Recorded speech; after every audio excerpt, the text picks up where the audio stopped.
Hi, I am Shannon-Janean and this is the BSG Telescope.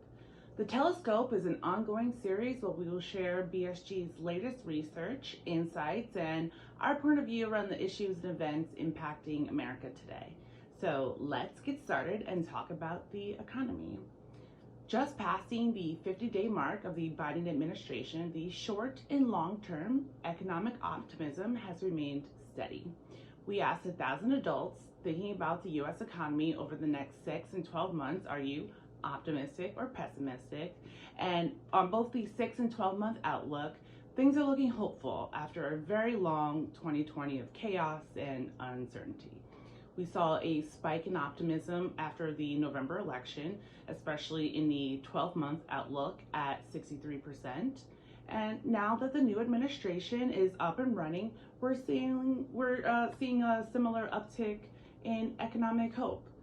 I think that after the president's speech marking the 1-year anniversary of COVID coming to America last week, I bet we're going to see the polling reflect that bump of positivity. The future is looking bright. When asked how you would rate the state of the economy today, 3 in 4 Americans believe the economy is not in the best place right now. Given the choice of excellent, good, only fair, or poor, 76% of all American adults are thinking that the economy is only fair or poor. And then when broken out by race, 4 out of 5 African Americans and those making under 100K are particularly concerned about the current state of the American economy. Digging deeper into what specifically is driving this sense of insecurity, this financial anxiety, we found that nearly half of all adults are worried about having to dig into their savings to pay for those day-to-day expenses. They're just worried about taking on more debt in general. 44% are worried about not being able to pay their bills, and 1 out of 3 of all people of color are very worried about being evicted. Now, I know that there are rent moratoriums in major cities across the country, which means a deferment of payments and not free. And they keep trying to warn people just because you don't have to pay your bill right now doesn't mean it's not going to come due sometime in the fall when the COVID grace period ends. So again, just because you didn't pay your light bill this month, you still probably owe that money someday. Keep that in mind. One of the things BSG has been thinking a lot about is just how this pandemic has impacted women. We have a couple of public surveys, studies coming out soon around women, and especially around just the mass exodus of almost 3 million women from the workforce because of COVID and domestic responsibilities. So I want to highlight the graph on the right, the fact that 1 in 4 working mothers are very worried about not being able to put food on the table.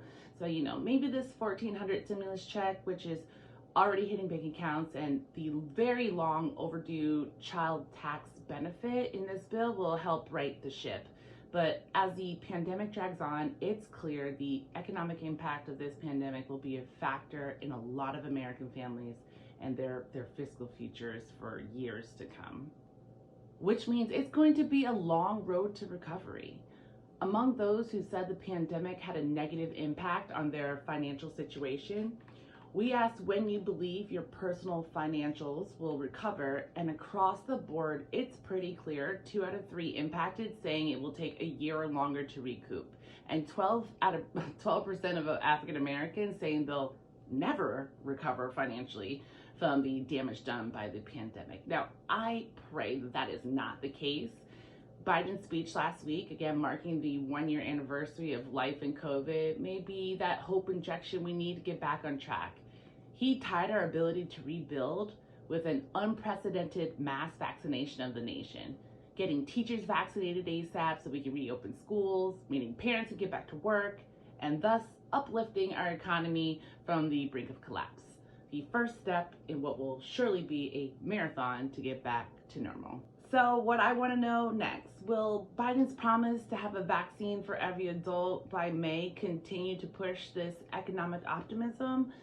How will the $2 trillion COVID aid bill, how's that going to clear the fiscal anxieties off of everybody's plates? Should the vaccine be mandatory?